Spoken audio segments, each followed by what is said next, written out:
بسم اللہ الرحمن الرحیم۔ عائشہ اسلامک ہسٹری کی پیاری بہنوں اور بھائیوں، السلام علیکم۔ آج کی اس ویڈیو میں آپ کے ساتھ شب برات کے ایسے اعمال ذکر کروں گی جو اللہ والے کرتے ہیں۔ شعبان المعظم اسلامی سال کا 8واں مہینہ ہے۔ اس کی 15ویں رات یعنی کہ شب برات بڑی شان والی رات ہے۔ اس رات میں اللہ پاک کی رحمتوں اور برکتوں کا نزول ہوتا ہے۔ اس رات خاص طور پر اللہ کی بارگاہ میں اپنی دنیا اور آخرت کی بھلائی کی دعا مانگنی چاہیے، کیونکہ اس رات دعائیں قبول ہوتی ہیں۔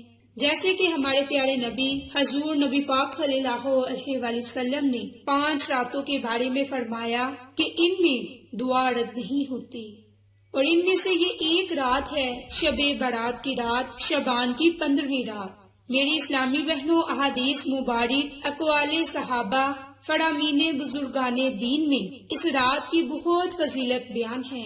ہمارے پیارے نبی اور بزرگان دین اس رات میں عبادت کرتے، کثرت سے اپنے گناہوں پر ندام ہوتے، کیونکہ اس رات میں بھلائیوں کے دروازے کھولنے والی یہ رات ہے۔ میری اسلامی بہنوں، ہمارے پیارے نبی نے 4 راتوں میں بھلائیوں کے دروازے کھولنے کی بشارت عطا فرمائی، جن میں سے ایک شعبان کی 15ویں رات ہے۔ اس رات میں مرنے والوں کے نام، لوگوں کا رزق اور حج کرنے والوں کے نام لکھے جاتے ہیں۔ شب برات میں حضور نبی پاک کے طویل سجدے۔ شب برات میں ہمارے پیارے آقا مدنی مصطفیٰ صلی اللہ علیہ وآلہ وسلم کے سجدے کس قدر طویل ہوا کرتے تھے، اس کا اندازہ اس بات سے لگا لیں کہ ام المومنین حضرت عائشہ صدیقہ فرماتی ہیں کہ حضور نبی پاک صلی اللہ علیہ وآلہ وسلم ایک رات نماز ادا کرنے کے لیے کھڑے ہوئے اور اتنا طویل سجدہ کیا کہ مجھے یہ گمان ہوا کہ آپ صلی اللہ علیہ وآلہ وسلم کی روح قبض کر لی گئی۔ جب میں نے یہ دیکھا تو کھڑی ہوئی اور آپ کے انگوٹھے کو ہلایا تو انگوٹھے میں حرکت پیدا ہوئی اور میں واپس چلی گئی۔ پھر آپ صلی اللہ علیہ وآلہ وسلم نے سجدے سے سر مبارک اٹھایا، نماز سے فارغ ہوتے ہوئے ارشاد فرمایا کہ عائشہ، کیا تمہارا یہ گمان تھا کہ نبی تمہارے ساتھ بے وفائی کرے گا؟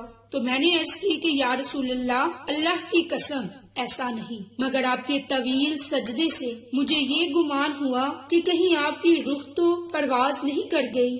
تو آپ صلی اللہ علیہ وآلہ وسلم نے ارشاد فرمایا، کیا تم جانتی ہو کہ یہ کون سی رات ہے؟ تو میں نے عرض کی کہ اللہ اور اللہ کا رسول زیادہ بہتر جانتے ہیں۔ فرمایا، یہ نصف شعبان کی رات ہے۔ اس رات اللہ پاک اپنے بندوں پر نظر رحمت فرماتا ہے تو بخشش مانگنے والوں کو بخش دیا جاتا ہے، رحم طلب کرنے والوں پر رحم فرمایا جاتا ہے اور بغض رکھنے والوں کو ان کی حالت پر چھوڑ دیا جاتا ہے۔ میری اسلامی بہنوں، اس رات کے متعلق ایسا بھی ہوا کہ امت کے لیے فکر مند رہنے والے ہمارے پیارے نبی شب برات میں قبرستان تشریف لے جایا کرتے اور وہاں جا کر اپنے رب سے اہل قبور کے لیے دعا مانگتے۔ جیسا کہ حضرت عائشہ فرماتی ہیں کہ میں نے حضور پاک کو 15ویں شعبان کی رات جنت البقیع میں اس حال میں پایا کہ آپ مسلمان مردوں، عورتوں اور شہیدوں کے لیے دعائے مغفرت فرما رہے ہیں۔ لہٰذا ہمیں چاہیے کہ رحمت اور مغفرت والی مبارک رات کو شب بیداری کرتے ہوئے عبادت، ذکر، دعا میں گزاریں اور اپنی مغفرت کی دعا کے ساتھ ساتھ قبرستان جا کر مرد حضرات مرحوم مسلمانوں کے لیے دعائے مغفرت کرے۔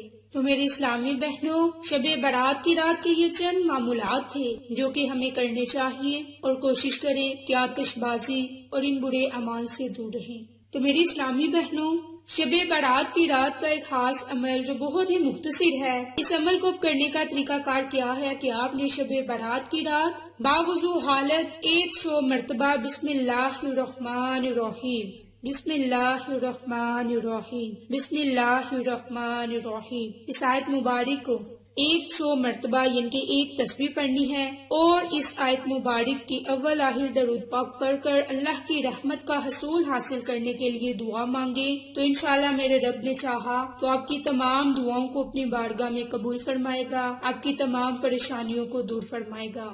اس کے علاوہ آپ نے کوشش کرنی ہے کہ اس شب میں کم از کم 1 مرتبہ سورت یاسین کی تلاوت کریں۔ جو شخص سورت یاسین کی تلاوت کرے گا اسے بہت سے فائدے حاصل ہوں گے۔ اللہ کی ذات اس کے رزق میں کشادگی عطا فرمائے گا، رزق میں برکت ہوگی، عمر میں اضافہ ہوگا، ناگہانی آفات سے وہ محفوظ رہے گا۔ تو شب برات کی رات آپ پر رزق کے دروازے بھی کھول دیے جائیں گے اگر آپ چھوٹے چھوٹے یہ اعمال کریں۔ تو میری اسلامی بہنوں اور بھائیوں، آپ کو آج کی یہ ویڈیو پسند آئے تو اسے لائک، شیئر اینڈ سبسکرائب کریں اور صدقہ کی نیت سے دوسروں کے ساتھ ذکر کریں تاکہ وہ لوگ بھی اس عمل سے مستفید ہو سکیں۔ آپ کو اور مجھے صدقہ جاریہ کا ثواب ملتا رہے۔ جزاک اللہ۔